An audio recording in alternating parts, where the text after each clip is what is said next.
Hey everybody, this is your Digital Super Saiyan 3 back here with another video, and welcome to my June pay-per-view review. For the month of June, I chose to do WWF King of the Ring 1998. Took place June 28th, 1998 in the Civic Arena in Pittsburgh, Pennsylvania. So, when you think of the Attitude Era, you think of the most memorable pay-per-view of all time, you think of King of the Ring 1998. And for damn good reason. So, let's, hold on. Alright, I'm back. So, the commentary team for this show was none other than Jim Ross and Jerry the King Lawler. So, we start off the 1998 edition of the King of the Ring with none other than a six-man tag match, as we got Takamichinoku with the Headbangers taking on Kai and Tai with Yamaguchi-san. So yeah, you got the Headbangers teaming with Takamichinoku to defeat Kai and Tai. Yes, this match was not all that great. Yeah, this was just all it was just a meh kind of thing. Yes, it was one of the bonus matches added onto the show. And yeah, coming out to the ring, Yamaguchi-san was wearing this Japanese baseball jersey. And, of course, I should also mention Takamichinoku's tights. One thing I should also talk about Takamichinoku's tights, I love how he has the WWF logo printed on his tights. Like, yeah, no other WWF superstar actually would have the company's logo printed on their freaking tights or trunks. It's only been Taka, as far as I know, who actually did this. We get it. You're under contract with the WWF, and I guess that is an extra mile of realizing that, yeah, he's further explaining that, yeah, he represents the WWF. That is just crazy. So, yeah, like I said, the match wasn't all that great. Next up, we get Sable coming out. Yes, that's right. Sable comes out, and she introduces Vince McMahon and the Stooges. Gerald Briscoe and Pat Patterson. And Patterson and Briscoe, they come out flanking Vince. And when Sable was getting ready to get out of the ring, Patterson patted Sable on the behind, and then Sable slapped Patterson, and then Patterson, he got all pissed off, and, he ranted on the microphone, and then I believe, Briscoe took the mic, and then he gave the mic to Vince, and then Vince is like, "You all were expecting Stone Cold Steve Austin to retain the WWF title tonight. Well, I guarantee a new WWF champion will be crowned. You all think there would be a human barbecue?" And then Vince says, "I'm just softening the blow so you wouldn't have to face disappointment. Are you people going to take responsibility, or are you guys just gonna keep blaming mom and dad?" Vince wasn't at his absolute most douchey yet. But, he was getting there. But, yeah. No, I believe 2003 Vince was at his absolute most douchey. He makes 1998 Vince look like a saint in comparison. That's what's funny about this. But, yeah, this was, a really solid promo by Vince McMahon. And then we get into our first match of the King of the Ring tournament, or our first of two semifinals matches. Our first semifinals match. So in the semifinals match, we have Ken Shamrock, the world's most dangerous man, defeating Jeff Jarrett via submission. So yeah, we have Jeff Jarrett and Ken Shamrock. And yes, Shamrock came into this match hurt. He came into this match with a bad ankle, and he still ends up winning this damn match. Nothing more to be said. Yes, Shamrock just wins, and there's really nothing to it this match. Next up, we have our next match in the semifinals as The Rock defeats Dan the Beast Severn to advance into the King of the Ring finals to meet Ken Shamrock. Yeah, the match with Rock and Severn wasn't all that great. Yeah, most of it had on how The Rock won in this match. He had help from the rest of the nation, mostly with the likes of with I believe Mark Henry and D'Lo. Well, it was technically D'Lo and yeah, it was D'Lo and The Godfather, I believe, that came out. D'Lo and The Godfather, and D'Lo, I think, did like a splash onto D'Lo with that chest protector, did like a splash onto Dan Severn, and then Rock advanced into the finals.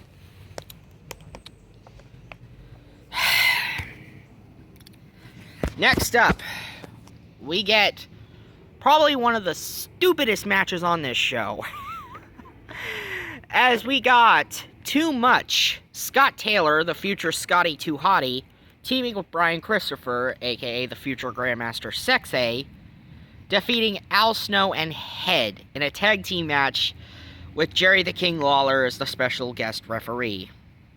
Wow, this Lawler, if I gotta pick who was the worst special guest referee ever, it had to be Jerry Lawler. I'm sorry, Jerry Lawler. Like, all this bullshit happens in this match. Like, you have, I believe, Bryan Christopher pinning Head by screwing Head to a bottle of Head and Shoulders.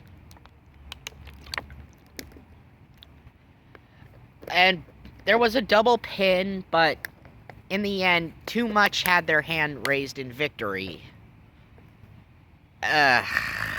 Okay.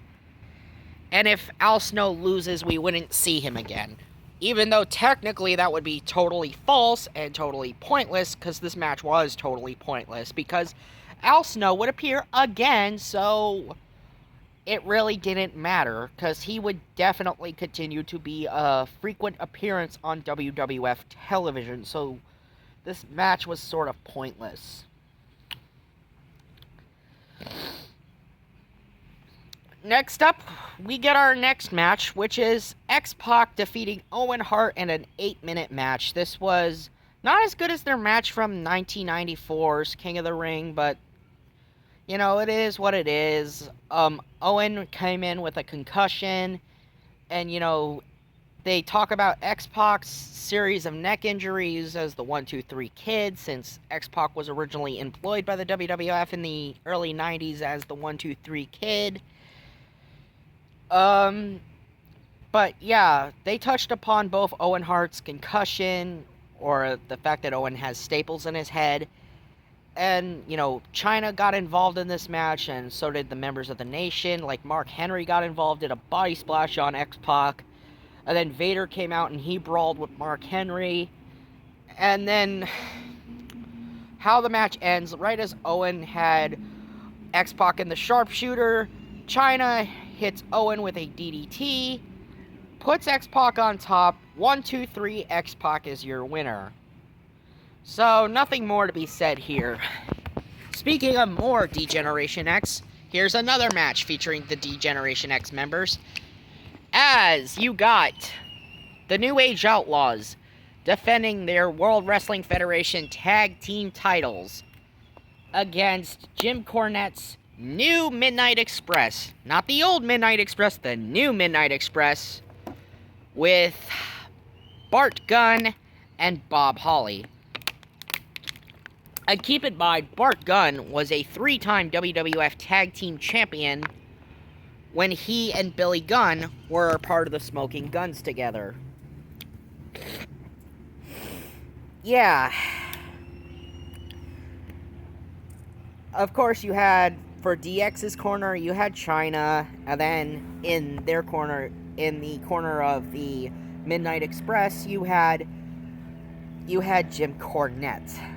And obviously, this match was so freaking stupid. Like, yeah, DX won. Like, no one really freaking cared about the Midnight Express. No one freaking cared about the NWA invasion angle that was happening throughout the year. Like, why the hell they ever greenlit this idea of a storyline is beyond me.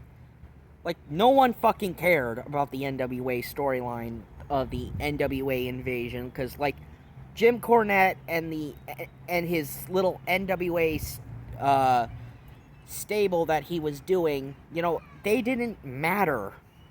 Like, yes, he tried using the NWA Tag Team Titles, I believe, and then China would low blow Cornette, and then the New Age Outlaws would take the victory and retain the WWF Tag Team Titles, because of course they would retain the World Wrestling Federation Tag Team Titles, because there's no way the top tag team in the company, being the Outlaws, would job out to Bob Holly and freaking Bart Gunn. I'm sorry, that would never happen. Now we get into the King of the Ring finals. And yes, you got Triple H coming out to do colored commentary during this whole bout. You have Ken Shamrock defeating The Rock via submission in a really good match. This was a really, really, really good match between Ken Shamrock and The Rock. Really good match between the two of them. Shamrock and Rock definitely had some underrated series of matches, but like Shamrock, I would say he kind of helped Rock come into his own as a performer, but the same could be said for, you know, Rock helping Shamrock out, as Shamrock was coming into a performer as well.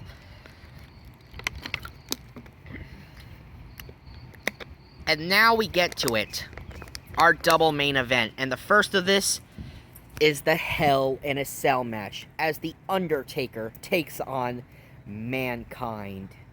So, yes, this was the famous Hell in a Cell match that made Mick Foley famous. This was the cell match that is so legendary that people call it the greatest Hell in a Cell match of all time, and it's not hard to see why.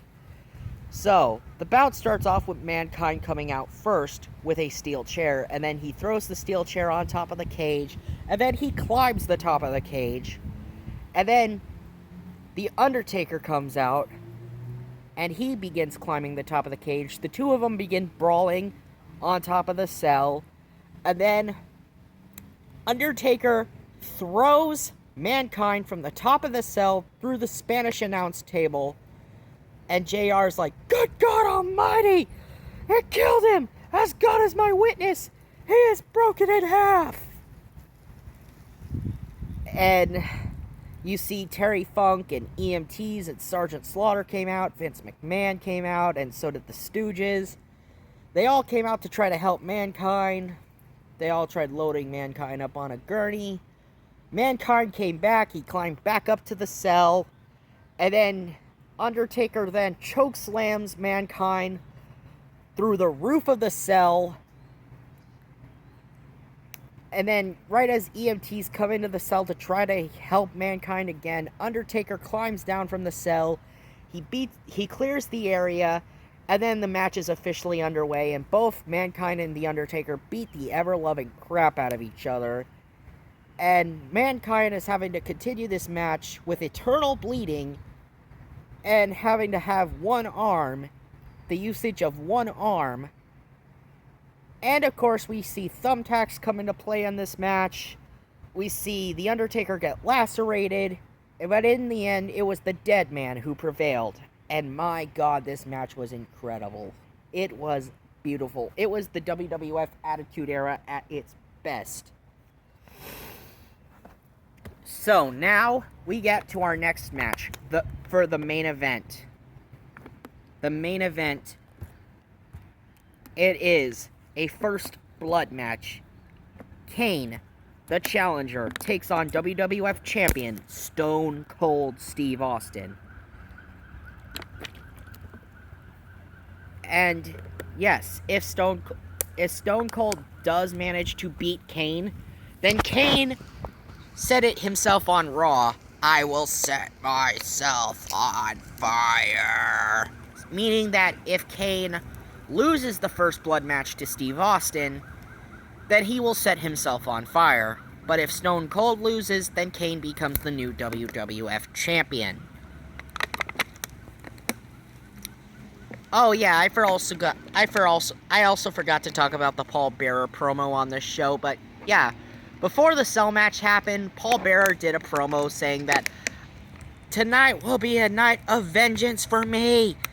Undertaker, you will rot in hell for what you did to me, coming into my house, beating me senseless. And of course, declaring that Kane will become the new WWF champion as well. So, now we got Kane and Austin, First Blood, and this First Blood match was incredible. It was also the first ever First Blood match to ever happen in WWF history. Yes, that's right. It's the first time a First Blood match ever happened within the company. As Kane and Austin battled throughout the arena, there was moments when the cell came down. Yes, the Hell in a Cell came back down from the rafters. And JR's like, we have seen enough of this. We've already seen enough of this damn cell as it is. And then Mankind came back out yet again, still badly hurt from his match with The Undertaker, with a steel chair. He gets beaten up. And then, right as Austin had a steel chair, The Undertaker came out with a steel chair, and his chair met Austin's, hitting Austin right in the face, busting Austin open, and yes, the referee was unconscious. And right as the referee regained consciousness, he sees Austin bleeding, and Kane is declared the new World Wrestling Federation champion, thus ending the pay-per-view. So yeah, the King of the Ring 1998. Final thoughts? Well, although it is the most famous pay-per-view of the Attitude Era, it isn't without its stupid moments too, like the Al Snow and Al Snow and Head versus Too Much match, which was really stupid, or the NWA Tag Team Title match or the WWF Tag Team Title match with the Outlaws versus the New Midnight Express was really stupid. But other than that, it isn't that totally bad of a show. I mean, I've seen worse. There were much worse shows than this. I would say this is one of the better King of the Ring shows. I mean, yeah, the last 3 matches were probably the best thing about this show, but other than that, it's not terrible. Anyway, this has been your Digital Super Saiyan 3, and the next pay-per-view I'm doing in July is WCW's Bash at the Beach 1997. See ya!